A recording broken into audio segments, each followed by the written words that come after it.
Good morning, everybody. We are talking about 1 Thessalonians, specifically chapter 1, from verse 1 through to verse 4. The Apostle Paul, who wrote this letter, is writing back to the church that he's just recently planted but could not be there because of persecution toward him. He's writing this letter commending them on the three characteristics of a great church. He writes to them commending them on the greatness of faith that leads to works. If faith is just sung about and prayed about, then we've missed the point completely. It's faith that motivates us to trust God and to do the works of God on His behalf. The second characteristic yesterday was spoken about a love that labors. And we spoke about a love that endures, because endurance and labor are characteristics of people who are in it for the real reason.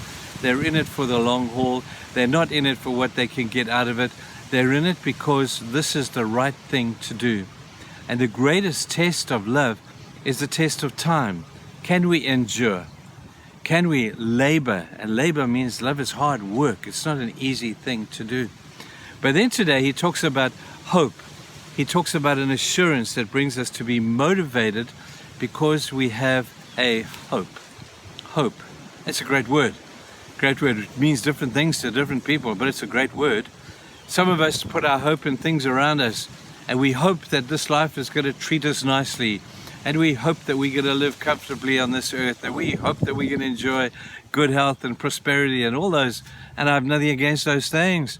But if your hope is found in them, you could find yourself in a lot of trouble.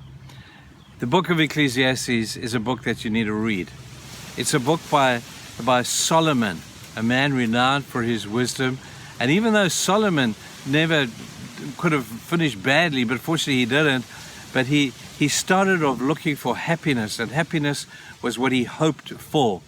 And he tried everything in the world.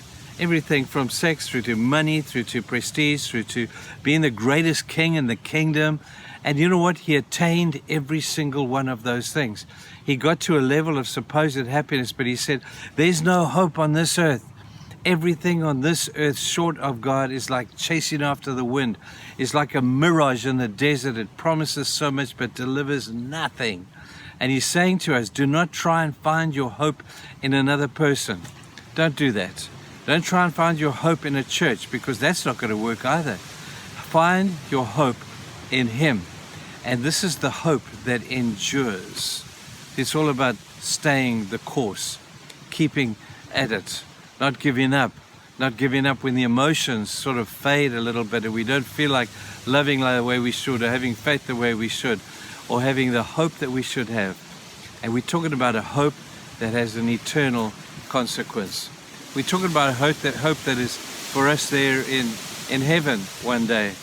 And we live in the hopes and the beauty. It's not a wishful thinking kind of a hope. It's a real deal hope that we will all have to stand before God one day. And we hope that we have a decent story to tell Him. I have a hope that I'll stand before God and He's going to say, well done, good and faithful servant. You put your hope in the right place. I put my hope in you. You put your hope in me. Man, this is a good day all in all. And so when we put our hope in God and in God's eternity that He has prepared for us, that, people, is a hope unchanging. It's a hope that will never go away. It's a hope that will always stand the test of time. It's a hope that is there beyond your life, beyond what you do, beyond what you think about, beyond your successes, beyond your failures. It's a hope that endures forever, because it's not of this world. Nothing on this world endures forever, does it? Nothing on this world is going to last past the test of time eternally. But there is a place that God says is going to endure forever. And it's a place He's put His hope in you, that He hopes that you will be there one day.